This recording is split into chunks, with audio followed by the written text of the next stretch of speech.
የኮንስትራክሽን ሴክተር ከፍተኛ የሆነ ኢንቨስትመንትን የሚፈጥርና ከፍተኛ የሆነ የሰው ኃይል የሚጠይቅ ዘርፍ ነው። ዘርፉ በሀገራት ጠቅላላ የሀገር ውስጥ ምርት ወይም ጂዲፒ ላይ ትልቅ ድርሻ የሚይዝ ስለመሆኑም መረጃዎች ያመላክታሉ። በኢትዮጵያም የኮንስትራክሽን ዘርፍ 21 በመቶ የጂዲፒ ድርሻ እንዳለው የከተማና መሰረተ ልማት ሚኒስትሯ ጫልቱ ሳኒ ተናግረዋል። በዓለም አቀፍ ደረጃ የእድገት መለኪያ ከሆኑ ዘርፎች መካከል ኮንስትራክሽን አንደኛው እንደሆነ የገለጹት ሚኒስትሯ ዘርፉ ጥሩ ውጤቶችን ቢያስመዘግብም በርካታ ተግዳሮቶች እንዳሉበት አመላክተዋል። ትልቅ እድገት፣ ትልቅ መነቃቃት፣ ትልቅ ውጤት የታየበት ዘርፍ ነው። ይሁን እንጂ ምንም እንኳን ባሰብነው የሚገባውን ያህል አድጓል እንኳን ብለን ባንል ዘርፉ በእድገት ፍሬምወርክ ውስጥ ሆኖ ከፍተኛ ቻሌንጆች ገጥመውታል። የኮንስትራክሽን ኢንዱስትሪ ከተወዳዳሪነት አንጻር ችግር ገጥሞታል።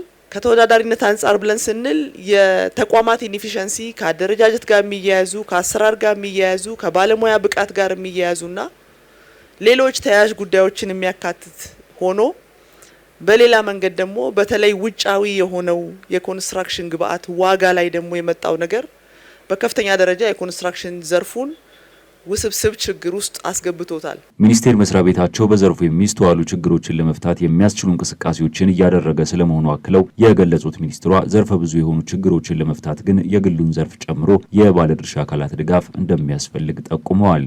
ይህንን ውስብስብ ችግር እንግዲህ የኮንስትራክሽን ኢንዱስትሪው በጣም ወሳኝ ኢንዱስትሪ ነው ብለን ካልን በአንድ ተቋም ብቻ ይሄ ውስብስብ ችግር ሊፈታ ስለማይችል ከአንድ ሚኒስቴር መስሪያ ቤት ብቻ ሳይሆን ብዙ ተቋማትን፣ መንግስታዊ የሆኑ ተቋማትን፣ መንግስታዊ ያልሆኑ ተቋማትን፣ ስራ ተቋራጮችን፣ አማካሪዎችን፣ ሪሰርቸሮችን፣ የትምህርት ተቋማትን፣ ግለሰቦችን እንዲሁም ደግሞ ሌሎች የፋይናንስና ከገበያ ጋር የሚያያዙ ተቋማትን ማቀፍ እና እነኚህን በአንድ ጠረጴዛ ላይ አምጥቶ ማወያየት በጣም ያስፈልጋል። ለኮንስትራክሽን ዘርፉ እድገት አስተዋጽኦ ያበረክታል የተባለለትና የከተማና መሰረተ ልማት ሚኒስቴር ከሌሎች አካላት ጋር በመተባበር ያዘጋጀው ቢግ 5 ኮንስትራክት ኢትዮጵያ የንግድ ትርኢት ለሶስተኛ ጊዜ ከሰኔ 19 እስከ 21 ድረስ በሚሊኒየም አዳራሽ እንደሚካሄድ ተገልጿል። ከምስራቅ አፍሪካ መሰረተ ልማትና ውሃ ኤክስፖ ጋር በመተባበር የሚዘጋጀው ይህ የንግድ ትርኢት 67 ቢሊዮን ዶላር የሚገመት የግንባታ ገበያንና 365 ቢሊዮን ዶላር የሚገመት የመሰረተ ልማት ገበያን በመደገፍ ዘርፈ ብዙ ትብብርና የንግድ ትስስር ይፈጥራል ተብሎ እንደሚገመት ተገልጿል።